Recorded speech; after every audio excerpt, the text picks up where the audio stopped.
If you ever struggle with black spot or weak rose bushes, you're going to love this video. Today I'm sharing my top 7 healthiest roses from my garden.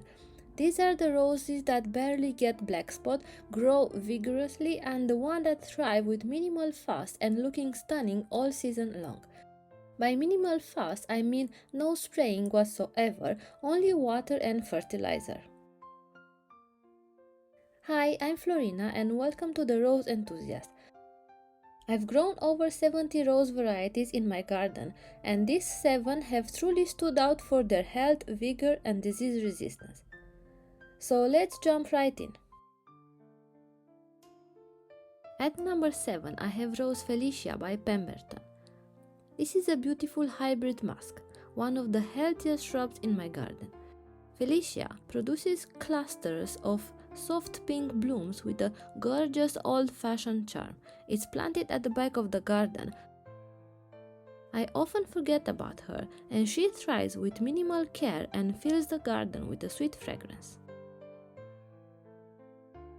This is how she looked at the beginning of August, and this is how she's looking now, mid-November. Even if it's considered normal for roses to have black spot at this time of the year, those 7 rose varieties really impressed me on how clean they are. This one has grown a long cane, not too many flowers except the first flush. It's in the first year since planted, but it's growing and thriving, and it's nice to see it so healthy. I will link here below the episode where I planted this rose if you want to check it out. I can see 2 or 3 yellow leaves at the base, but other than that, it's looking very clean.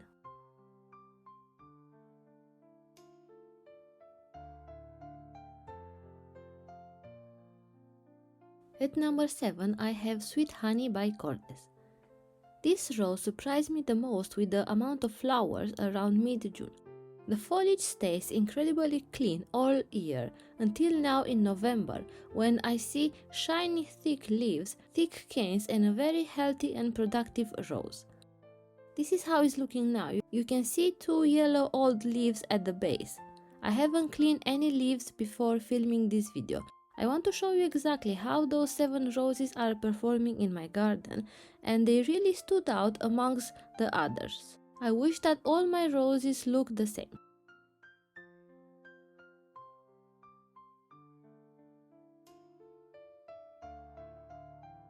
If you are wondering, to the left I have Rose Ascot, and to the right I have Rose Wedding Piano. They both clearly have more yellow leaves than Sweet Honey. At number 5 I have Strawberry Hill.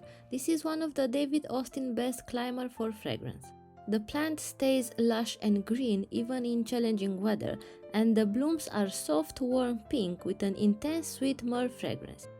It's a healthy and reliable rose. We have had some crazy weather this year, very dry with heat waves during the summer, and now we have rain every other day. It's raining so much, but I hope this will replenish the water supply and the hose pipe ban will stop soon. This is how Strawberry Hill is looking now in November.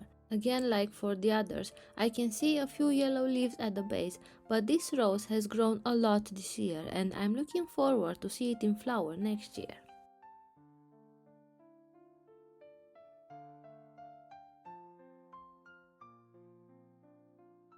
At number 4 I have another David Austin, and this is Wild Eve. This was a bare root this winter. This rose is very graceful and unbelievably healthy. It has almost no issue with black spot in my garden, and the clusters of blush peach blooms have a dreamy romantic look. Wild Eve has a naturally arching habit that makes it look beautiful even when not in bloom. This is how Wild Eve is looking now in November, with clean, shiny and spotless leaves. It even has a tiny bud, and I hope I will get to see another flower this year.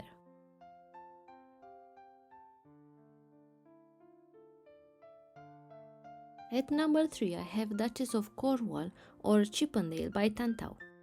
This was also a bare root this winter and has become one of my favorite roses this year. Has been extremely floriferous all year long, very impressive for a bare root, very healthy, with blooms that are very resistant to heat and rain.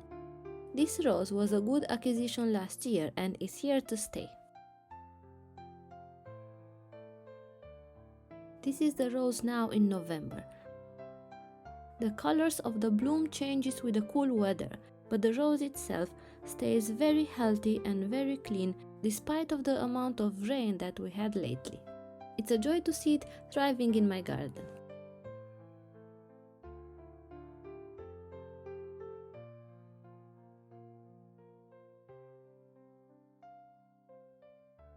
At number 2 I have Olivia Rose Austin by David Austin. Again was a very close competition with number 1, but I am placing this on the second place because last year it suffered a lot with powdery mildew. I changed the location I sprayed last year and now it's healthy and growing very nice. It has more than doubled this year. This is a rose that's famous for its health. She blooms continuously with perfect soft pink cups and it's one of the easiest David Austin roses for beginners. In fact, this one and Marie Delany were my first David Austin roses. This is how they look now. I have 2 Olivia, this is one of them. As you can see, is extremely healthy and still with buds ready to open. This is my other Olivia, healthy as well, with a very nice growth this year. You cannot go wrong with this rose.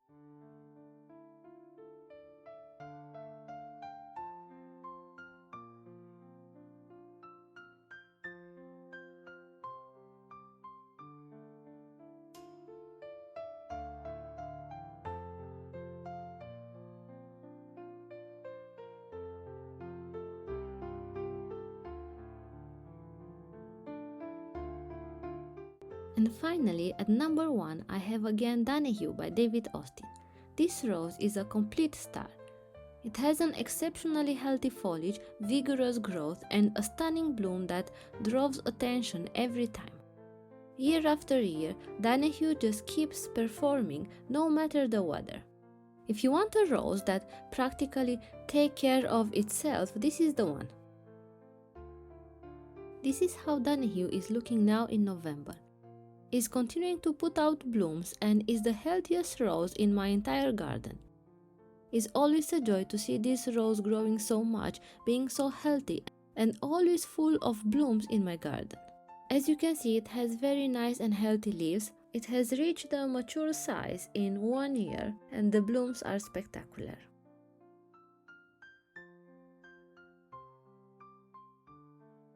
So those are my top 7 healthiest roses: Sweet Honey, Felicia, Strawberry Hill, Wild Eve, Duchess of Cornwall, Olivia and Danu.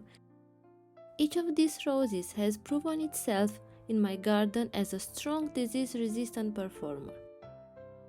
If you enjoyed this video, don't forget to subscribe to the Rose Enthusiast for more reviews, garden tour and helpful rose growing tips.